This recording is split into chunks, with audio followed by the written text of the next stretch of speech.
Just talk loud. Are you in your underwear, Billy? Are you wearing Underwear. Are you wearing Guys, pants? you're okay? Out there. Can I hear? You're a bit muffled, Jason. Can you hear everybody? Maybe I should come closer because I'm in the light. Okay. Can you hear me now?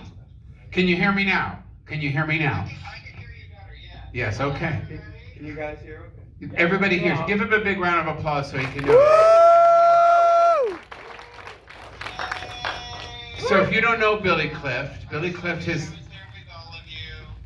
we do too, Billy. Glad you're home safe. Yeah, thank you. It's good that you're not dead. 3 hour ride home. 3-hour ride home. Well, then leave earlier next time. Anyway, so I had the pleasure of working with Billy. I met him around 10 years ago. We were both standing in line for a red carpet at a film called Walk a Mile in My Paradas, and Billy came over to me and said, "We are going to be friends. You have no choice." Well, this is true, and he cast me in his film Hush Up, Sweet Charlotte, and we've been closer than ever, and we're working on another film together right now called Redlining that I directed, and he's the editor and DP, so give him a big round of applause. Yay! So what's interesting about Billy to me is I think he is the premier director for parody films. Hush Up, Baby Jane, and hopefully soon other films. Billy, what made you want to do a parody film on Baby Jane 15 years ago? Probably because I'm very gay. It was something, I think we've all been fascinated by that film ever since we were a kid. I remember coming home and watching what was it, the $1 Million Movie. Oh, When yeah. you got home from school. And I remembered watching Whatever Happened to Baby Jane and just being fascinated by it. Being fascinated by the way she portrayed it, her costumes, trying to be like the little girl. We just thought it was so macabre, And I saw Matthew Martin in a play in San Francisco.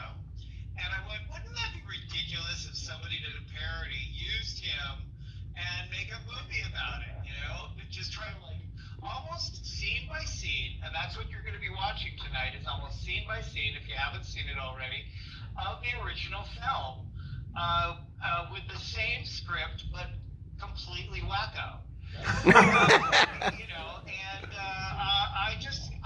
And one day, after I was really trying to get into the film industry for the first time after being a hair and makeup artist all my life, we ran into, it was 2008, and I was about to do a film on Elizabeth Montgomery's last 3 months of her life, and then all the money was pulled. We had 75% of the film money. Christina Applegate was going to play Elizabeth Montgomery. Wow. And it was all pulled because everything was freaky in 2008, and I just went, well, what can I do? What can I do for practically nothing? What can I do with compassion and just do something funny and get my feet wet? And so we did this movie. And so this was my first feature film. We did it for, I think, $17,000. Nobody really got paid. It was all because we had to do set decks. We had to do costumes. We had to have costumes made that were correct for her, right? These were all the things that we spent it on, and food to make sure everybody was fed, on and on and on. But everybody did it out of complete passion, and so it was really like, Mickey Rooney and Judy Garland saying, let's do a show. Well, we made a parody, and it was incredibly well received. It was received well by Variety, Fangoria, and so many amazing reviews that came out afterwards. And so I love this film. I loved making this film. So this brings me to Matthew Martin. If you don't know who Matthew Martin is, he is the premier Bette Davis impersonator and is probably one of the most successful at it, and is so well known in San Francisco where you were living at the time. So were you friends with Matthew, or how did you meet him? Did you just go to see his show? No, I was not friends with him. I saw him in the show, and I would say even months later after I saw the show, after it was just driving me crazy in my head, I finally reached out to him through friends, and I started talking to him about it. And I think he probably thought I would never do it. He probably was amazed, I'm thinking. I got all these people together, and we did it. And he was excited, and so amazing in the show, as you'll see, as well as so many other wonderful San Francisco people. And you know, Heklina, of course, in it.